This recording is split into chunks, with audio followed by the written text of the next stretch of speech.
And then today, I really want to go a little bit more relational. So I've got a very abbreviated teaching training right now that I want to go through, but I'm excited about this one. All right. So I want you to just take a moment and open up the imagination realm.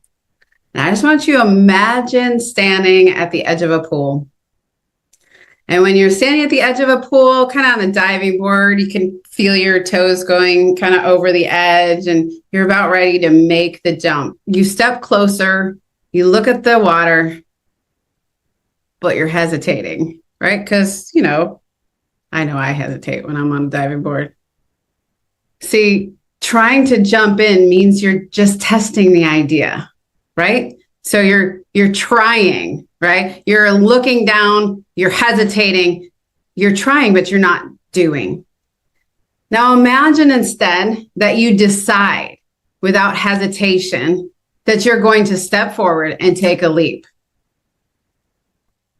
That's the power of doing. It's all or nothing. When you try, you leave room for failure. When you do, you take control and you act decisively. And I want to talk today about the power of decision. The power of decision really grants certainty. I will. I'm going to jump in the pool. I'm going to try to. And I know that a lot of times we'll get into that psychology of like, hey, I'll try to get to that. And so I want to invite you this next week, especially in this, typical. I was having a conversation with somebody, I think, it was a South African lady. And she's like, why do we put all this in the same 2 weeks? We've got this and this and this and this and this, and we scrunch it all in. And then we're all like relieved and sweating. And then we're all have done all these tremendously bad things to our body. So we're all going to set New Year's standards that we all break by the end of January. Why do we do this to ourselves? Anyways, listen, your language shapes your reality. When you say, I'll try, what you're really doing is giving yourself a mental escape route.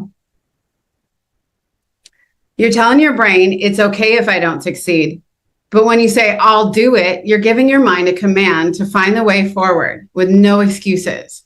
So when you say, I'll try to go to the gym tomorrow, what usually happens? I tried. You hit snooze. And you roll over in bed and you take the time that feels so, so good. But when you decide, I'm going to the gym at 6 a.m., period, you shift into action mode. And what you speak and where you focus will determine the action that you're going to take. The language that we choose produces our outcome. So let me just show you the difference between try and do right now. Who has a pen here? There's a pen. I want you to try to pick up a pen right now.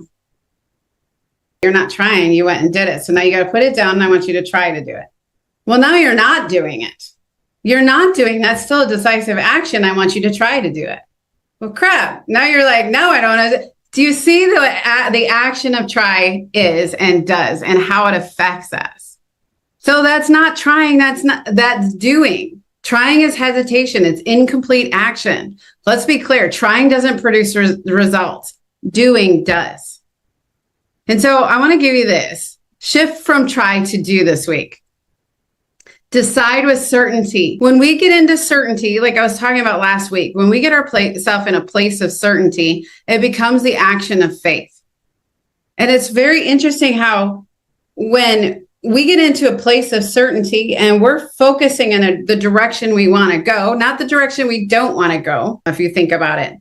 So many people say, I don't want to be like my dad when I grow up, or I don't want to be X. I don't want to be, and they find themselves that they're right where they don't want to be. And it's because we're focusing on where we don't want to go. But when we focus on where we want to go, our brains naturally will take us there. We'll accidentally succeed. So if we decide with certainty, we stop negotiating with ourselves. The moment you decide, you have to cut off all other options. And then we change our language. We replace try with I commit to, I will, it's done. So right now, I want you to just take a moment and think of one area in your life you've been stuck in try mode. I mean, What did you mean to start, but you haven't really followed through to do? Maybe it's improving your health. Maybe it's strengthening a certain relationship. Let's decide right now that you're done trying, you're going to do. Write it down, make it real. Before this day ends, you got to take the first step.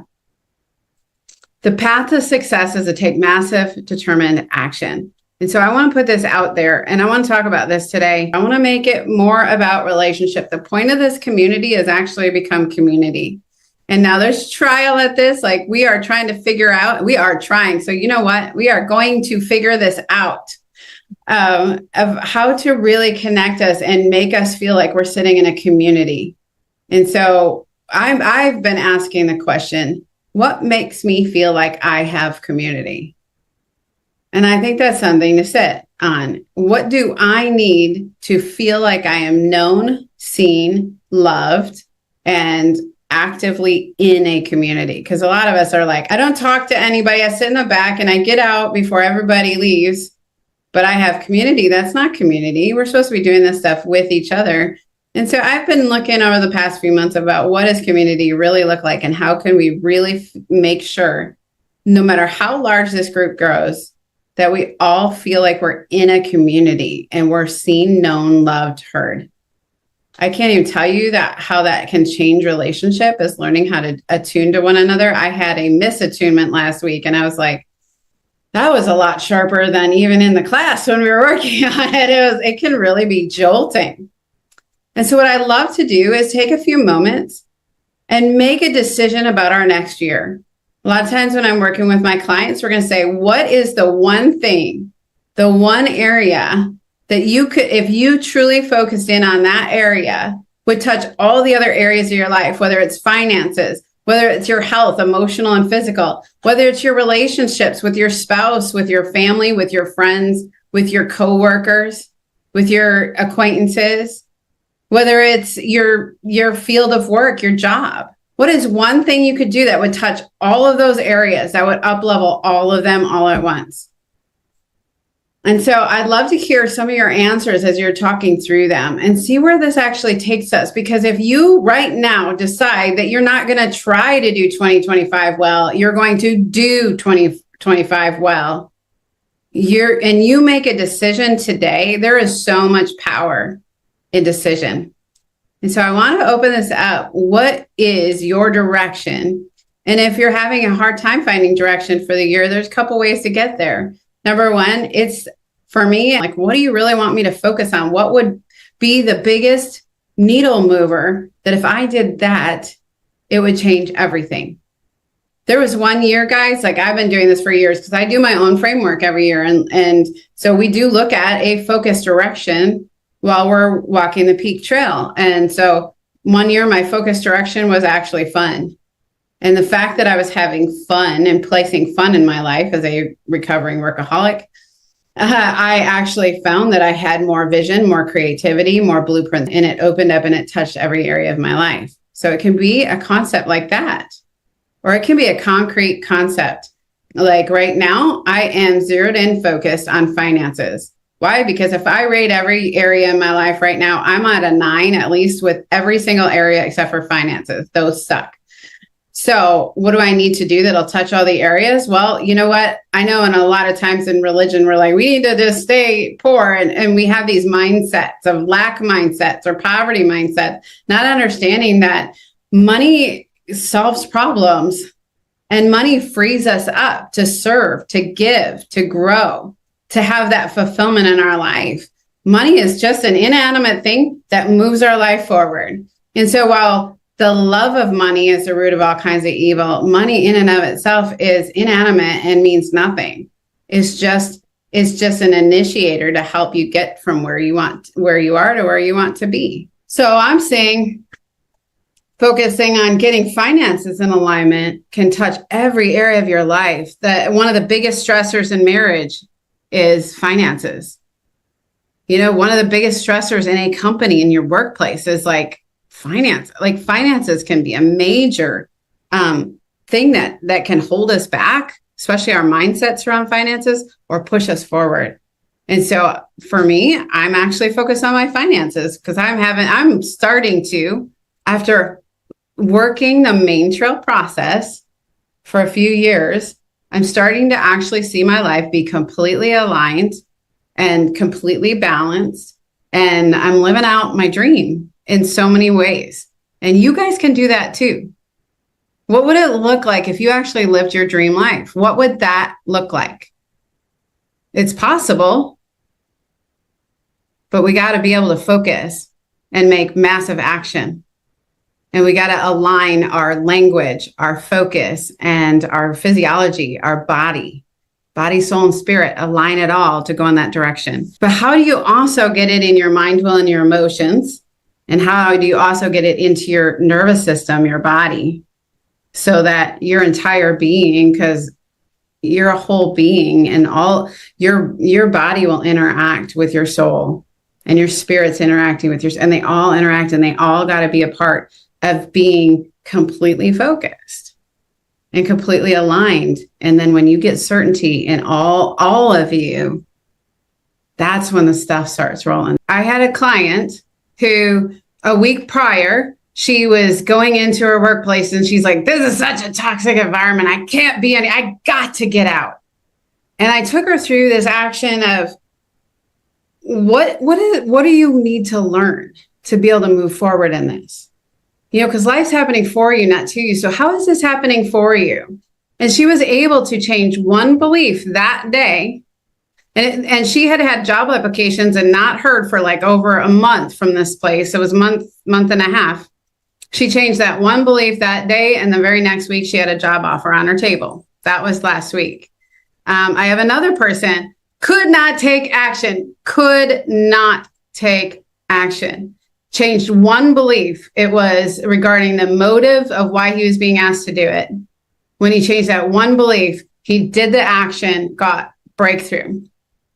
I got another person. It was last week was breakthrough week. I'm telling you, I had another person that she's been opening a business, and that comes with a whole host of challenges. And she was like having to change her mindset on one area. When she changed her mindset about what marketing looked like and decided that that was actually going to meet her need for adventure, that all changed. And all of a sudden, in 1 week later, which was last week, she's got, people, city council, that are touching. She's got a contact that's bringing people in and telling people. She had this wave and rush of breakthrough in her business that she more than exceeded her financial goal. That was that week. What she had to break off was that, and she had to break off the glass ceiling because she's thinking so small. I just want to have a $500 day. And I'm like, well, if you believe for that, well, man, she broke the glass ceiling off. So I want to believe that all of the bills are taken care of, right? She made a decision in that moment. And the very next week, she more than exceeded her goal. So I propose to you that you could be one belief away from grace, massive breakthrough. Sometimes we just have to remove that one little thing. There is a plastic surgeon that I've heard this story. Plastic surgeon that all he does is 2 millimeter changes. And that completely changes the way the person looks. It's 2 millimeters. I want to balance my statement and say, I have to rehearse truth in my mind, be totally transformed by the renewing of your mind, right? So I'm going to not look at where I don't want to go. I'm going to look at where I'm going to go, and I'm going to create declarations. I think we had a training about, yes, I know I trained on this, about you're doing your declarations wrong. It's like, we got to speak it out. We got to put energy and emotion attached to it. And that'll start aligning your body, soul, and spirit to see that thing go forward. So I hope this was as fun for you as it was for me.